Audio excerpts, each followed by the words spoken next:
I I need better lighting in here for this camera, I believe. Windows behind me, which lets in the light, but not behind the camera, which would be, I think, better for this scenario. Anyway, this channel is called Paul Brody Music and Stuff, and here's the stuff. There's a book called Never Trust a Zombie. I wrote this book. I wrote this book 10 years ago. 10 years ago this next month. 10 years ago, March, I started writing it. And I realized that this was 10 years that I wrote the book. It's been 10 years. And so I decided to make a thing about it. And this year, I am setting an intention to sell some copies of this book. I think some like 80 um, copies sold between ebooks and paperbacks over the years. So not a lot. Advertising's not my thing. Marketing's not my strong point. This, with self-publishing, this is a self-published book. Self-publishing books, there's a lot of new titles every day, especially with the ebooks, and it's easy to get lost in that. And if you're doing the music, if you're here because of the music, my head itches, then you know also that the music, it's the same situation for that, which I've heard. There's like 100,000 new songs added every day to streaming services. So when I put out my new music, there's a lot of competition. So we're all putting our stuff out there. We're all creating art and putting it out there, and there's a lot of competition to get heard. And that's why I decided that I'm going to make some sort of an effort to push my book this year. Why? Because I wrote it. And because I wrote it, I want people to read it. Well, I want people to buy it. So that way I can have money to continue to pursue my art and not have to worry about participating in some other functions of money earning. I think that it would be very joyful to um, earn a living from creating art.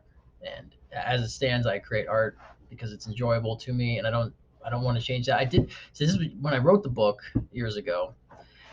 I had been doing a blog and I was doing my cartoons and stuff, not animation like I'm doing now, but just like single panel, just illustration, drawing things with Stickman. That's who I draw. Um, and I was doing the blog and I was enjoying it until I started trying to monetize it and worry about, am I writing things that people want to read?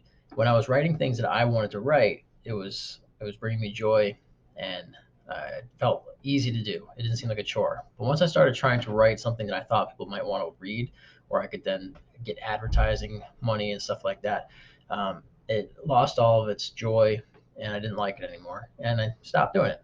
But around that time is when I was trying to write books, and did a couple of different things with books, but this was my first novel, and it's a full length novel. It's a real book.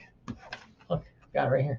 It's this copy. So this I use CreateSpace. I don't know if they still call it that now. I think it's Kindle Direct Publishing. It's through Amazon. It's an affiliate of Amazon, where it's print on demand. So you upload your book content, and then you create the whole book, upload it to them, and it's a file. And then if somebody buys it, they print it and send it to them. There's no 10,000 copies of the book printed and warehoused somewhere where there's all these costs involved with it. It's free. You can write a book and publish it today and have it in Amazon. Well, I don't know how fast it takes. Probably some kind of review process. Maybe you can't do it in one day, but you can do it pretty fast. I wrote this in about 3 months, and then took about 3 months to edit it. Turned out that while somewhere around like the seventh or eighth chapter, I don't know if I'd even remember if I looked at it. I had taken a break in my writing process. I had been writing pretty much every day, and then I took a break for a few weeks and didn't write anything. I got back to it. I guess I forgot where I was because I picked up and I had changed some of the characters pretty dramatically, and I didn't catch that until after I had finished the story, and then was reading back through it for edits, and I discovered that I had changed somebody in a uh, not fluid way. It wasn't congruent anymore, and I found myself where I liked the setup that I had given to the story, and I liked the ending, but I had this gap in between that just didn't work. So I had to delete that and bridge those two pieces I did like. I should have done more on the beginning of it, because I feel like on subsequent rereads over the years, the first three chapters I feel are kind of slow and not really exciting or fun or interesting. Maybe hopefully not that bad. But once you get past the three chapters, then I feel like it picked up pretty good, and I like it. And so what am I talking about? So right, so it took me 3 months so I fixed that and then edited it. I always hate saying edited it. It doesn't work for me. And I released it on October 31st, 2013, hoping that the title Zombie and Halloween would give it some attention. And it did work because I put it for free as an ebook that day, and it was like 990. I don't know if it was 999 or it was 990 something copies were downloaded for free. So there are a lot of people got the book, and it resulted in a few organic reviews. They're still on Amazon. You can read them. One person said it wasn't their style, but it wasn't bad, which I liked. I appreciated that one. And someone else said it was maybe good for young people, but not for them. Which again, I can't complain about that. If someone says it's not my thing, but there's some other reviews on there that people enjoyed it. People I've talked to enjoyed it. So I don't know. I liked it. I liked reading it. That's why I wrote it. But now I want to make an effort to actually promote the book and maybe share it with more people who might enjoy it, and that will in turn increase my enjoyment if I can earn some money um, through creating art and doing the thing I enjoy doing. So this year in 2023, before the end of the year, I intend to share this book with you on here. I'm going to read it to you. I'll do a chapter at a time, and I'll record a video of me reading it. I'm not great at reading. I read to my children at night, and I find myself not good at reading. I will. I don't know if I try to read too fast or something. So maybe I'll practice. Maybe I'll become a better storyteller reader, whatever, through this process. I'll miss punctuation, or I won't like I'll be reading a statement from somebody, and I'll use the wrong emphasis. Like it's like just the quote part, and then it says they whispered, and I've just spoken it loudly. I'm not good at that kind of stuff, so I'm not theatrical. I'm not a story performer. If I could turn the entire book into a punk rock song, then it might be better. If you're into that, which I think I would be into that. That'd be kind of cool, but it's a lot of words to turn into a punk rock song, and so I'm not going to do that. I'm just going to read it to you, and you either listen or you don't. So anyway, my point here would be that I'm giving you this book in me reading it. And if you wanted to buy it, you could also do that. If you like it, maybe you buy it and read it yourself. It might be more enjoyable. Make your own voices in your head. Or if you enjoy it, you could buy it for somebody else. Share it with them. So my intention is to put this book onto YouTube, but also to sell some copies of it. I'd like to sell a lot of copies of it. I'm practicing law of attraction type stuff. I talk about this. Anybody who knows me in my life right now knows I'm aware of, or I spend a lot of time thinking about these spiritual concepts of the law of attraction and energy and frequency and bringing into your life the things that you want. So in a way, this is an experiment of that, um, as well as getting my creativity out there and perhaps increasing my financial stability with this, where I don't have to do my day job anymore. Which I don't. I like my day job. I love doing it. I would prefer to do this day job without the need to get paid to do it, which was kind of also a goal of mine. If I, by my creative arts efforts, I can generate a source of income, or I can continue to do the work I'm doing, but without having to charge for it. That would be even more ideal for me. So that's kind of what's going on. Um, my specific approach to this manifestation of this intention is um, along the lines of what Joe Dispenza has identified as, well, let me get the note. But you want to identify the the intention, and then what does he say? Define the intention, couple it with sponsoring thought, and then plan your action and master your day. So, defining the intention. My intention is to um, promote my book, increase sales of the book, and to share it with people. Why? So this create a sponsoring thought. The sponsoring thought is why I feel like this intention is something that I want to pursue. So my sponsoring thought on this would be I enjoyed writing the book. I enjoy reading the book. I think other people could enjoy reading the book. Other people have enjoyed reading the book, and by promoting the book to people, it could increase the chance of someone else having some enjoyment, as well as increase my likelihood of having some financial income to, so, to provide freedom, and that's what income's all about. Money's about is basic. Well, I don't know. I guess that's a much bigger debate. But for me, in this context, I'm looking at the financial security as a sense of support for freedom to do the things that I enjoy doing. So that's my sponsoring thought, and then so I wrote this down, and I'll revisit it, and every day I'll write some element of the intention down and what I'm going to do that day. And so today, my action was to start this process of recording videos related to the book. So it's kind of an introduction to the book, and why I'm doing it. This can serve as the starting point of this experiment of following the law of attraction, setting an intention, and then working towards the accomplishment of that intention. Um, Feeling the feeling of gratitude, abundance, joy that I imagine will be there if I can achieve this goal. When I achieve this goal, let's be positive on that. But when the accomplishment of this intention is realized, what will that feel like to me? And thinking about that, I can start to feel a little bit of it. So I want to catch that feeling, enhance it, and focus on it. As I focus on that feeling, that is why I'm going to do what I'm going to do. Everything that I do between now and then is going to be because I'm looking to enhance that feeling and to maintain that feeling, because I'm already creating it in myself right now. So I'm creating the feeling, and I want to maintain that feeling, and so I'm going to do things that will allow me to maintain that feeling. This is how we attract things into our lives. Whatever you focus on, you then your thoughts, your choices, and your actions will follow that feeling often. And as that, whether we want to or not, and we do it. And so whether you're pursuing something you enjoy, or you're afraid of something that you don't want to have happen in your life, in either case, the more you're focused on that feeling, the more you feel that feeling. This is where anxiety and stuff comes in. If I'm anxious, I'm worried about something, then I'm more likely to invite events that will corroborate, support that feeling than what I'm actually looking for. So it's a tricky thing. We create our lives, we bring it all into existence in our own lives, um, based on what we're feeling. And so if we're not in control of what we're feeling, then we might end up with a life that we're not really interested in living, um, or it's not preferable for us.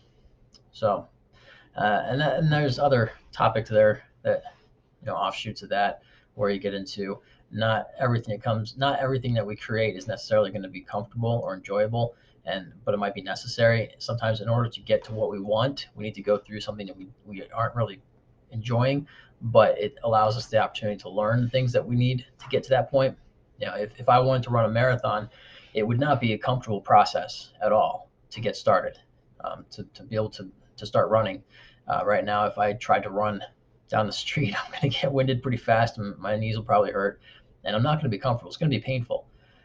But if I'm focused on the intent of accomplishing this super huge goal, if that was my thing, it's not. But if it was running a marathon, if I thought about that would bring me joy, and that's the feeling I'm basing everything on, I might take steps that put me in an uncomfortable situation now because I want that feeling later. That's difficult to do. So it takes practice, and that's what I'm embarking on, is the practice of that process.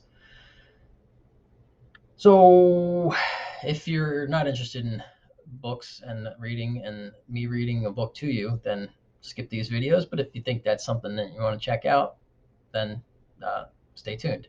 I'm also doing all the music stuff still, because I enjoy it. I like it. I'm working on a couple of videos still with the animation stuff. The next one I'm going to do, well, I don't know which one I'll publish. I'll probably try and publish some other things in between, but I'm doing the video for my song Board Game, which is going to be uh, hopefully more animation than, like, the last video I did was 16 seconds of unique animation, but I just used that through the whole 3 minute and 3.5 minute song.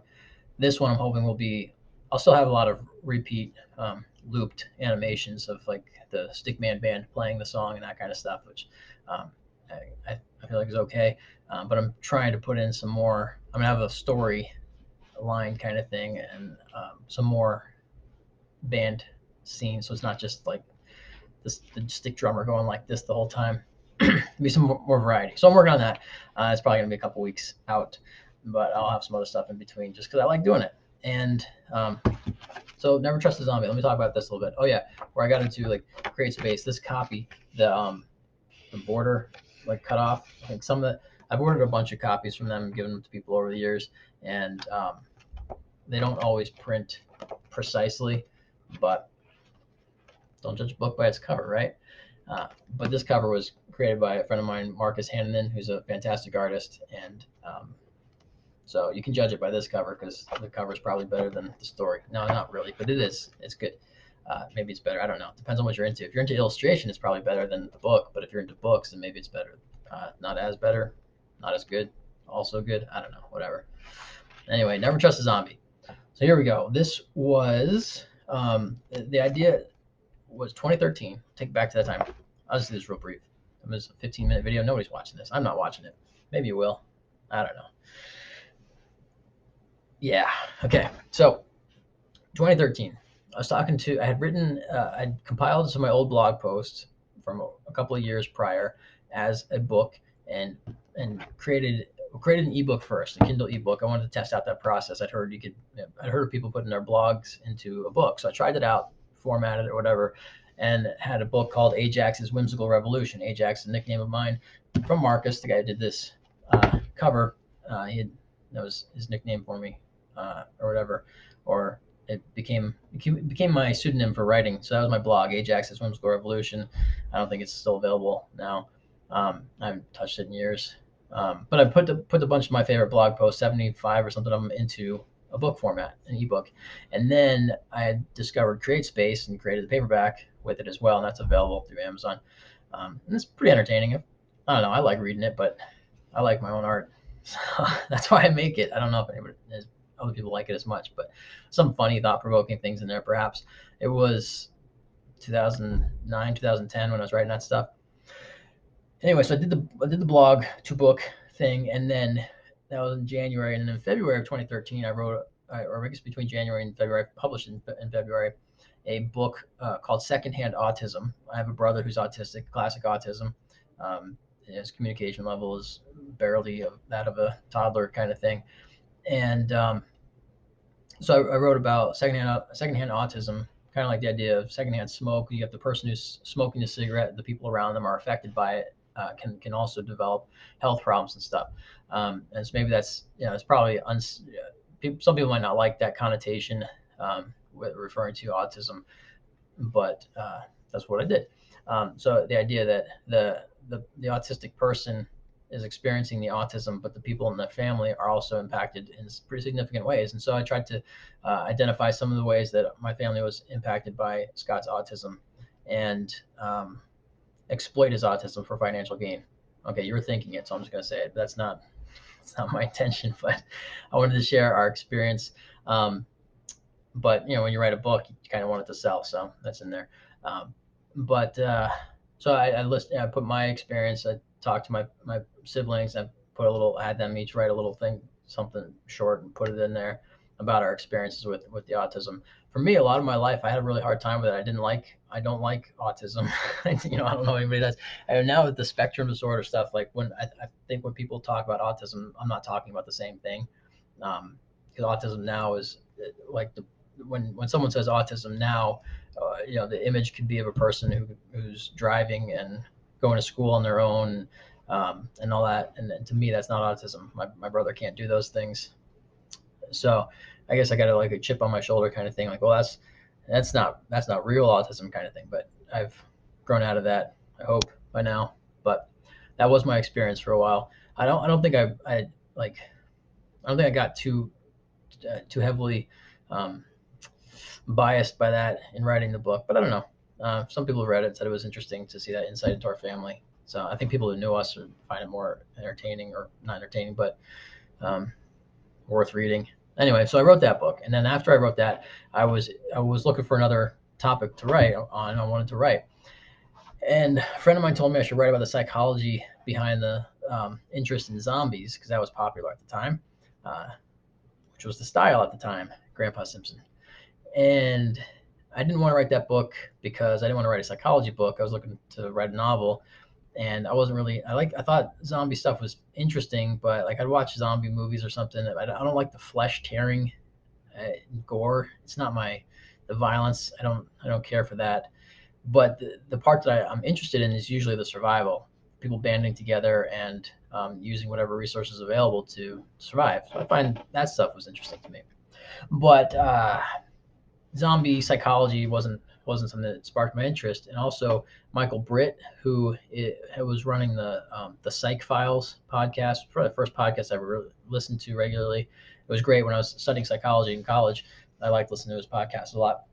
But he wrote a book called Zombie Fascination, and it's a short ebook. But he talks about psychological factors that go into, why are people so caught up in zombies. So that's interesting. You can find that. That's worth reading. Zombie Fascination by Michael Britt, Britt. And so I said I didn't want to write that book. And then there was what's his name? Ned Hickson, right? Not Neil. Ned Hickson. He was a blogger who I was following. He was writing comedy stuff. He was a newspaper writer and a fireman in Oregon or Washington State. I don't remember now, but it's a while ago. But I would comment on his blog stuff a lot. He'd read my stuff, and he wrote a blog post for another blog, and it was a comedy piece. It was about the next installment in the Twilight series of books, and he introduced a character who was a zombie. I think that fell in love with Edward and Bella's daughter. Um, I did read the Twilight books, believe it or not. And anyway, so Ned had made this blog post, and then I made a comment on the blog on his post, his article, saying somebody ought to give this character his own spin-off series. And so Ned said something like, "Well, get to it." And so I said, "All right, give me a week." And it took me longer than a week, but that's what I did. So the idea initially, so combining my friend Jesse saying I should write zombie psychology stuff and Ned's thing, I combined those two and decided I was going to write a parody of Twilight using zombies who could be out in the day and nobody could detect they're zombies. That's the premise. I started writing and realized that to write a real parody, you have to know the source material quite well. And I did not want to read the Twilight books again or spend any more time with that story than I already had. So I decided, no, the books were enjoyable. I read the books really, I read them all a couple years prior to that because I had two good friends that I no longer trust that recommended them to me. But, I'm joking. Like reading they're not great. They're not literary works of art, but they are art and they're enjoyable to read. They tie into emotions and stuff like that. And so it's it's fun to diss Twilight and stuff like that. But the books, they weren't terrible. I read them. If I didn't like them, I would have stopped reading them. So kudos. But I didn't want to read them again, and I didn't want to make it a parody. So I ended up just like stealing the story premise. Boy moves into town and meets a girl, and somebody's a zombie, and so I explained my own version of zombies and whatnot, and it's fun. I think. Well, we'll find out because I'm going to read it to you. Not today, but sometime I will. Maybe I'll start. I don't know. It depends on what my schedule goes like. Maybe I'll start reading it today and see what happens. And I tried this once before. I was going to do an audio book, and I tried reading it and recording it, and it was terrible. But now I don't care. I'm going to push through it, whether it's terrible or not, and I'm going to read this book to you this year, and then maybe you'll buy it. And if you don't, I don't care either. But it's my intention that somebody will, and maybe by saying it out loud, I've destroyed that element of it. But I don't know. It's an experimentation. So never trust a zombie. Stay tuned, and you'll hear my book, or stay tuned and you'll hear my music. And I don't care which one you like or don't like. That's up to you. I made it. I'm going to put it out there. You decide if you like it or not. And that's way more than enough for right now. So goodbye. I missed the button to stop recording. I was supposed to stop recording. Oh yeah, I'm gonna show you I have to stop this because I don't know how to do the screen share thing. But I'm gonna I guess I just post it. I'm gonna show you. I'll just tag on a screenshot of my book reports. That's what it's called in the Kindle Direct Publishing. Gives you a report of all sales, and you'll see it says 0. So it doesn't say what book I've selected. It says one selected book. So year to date so far, so 2023. Not sold a single book this year. So we'll see December 31st if that's more than 0. That's what we're going for. Okay. All right. Now I'm clicking this off. I'm going to peek down at the thing. Okay. My cursor's lined up. Now I can say goodbye.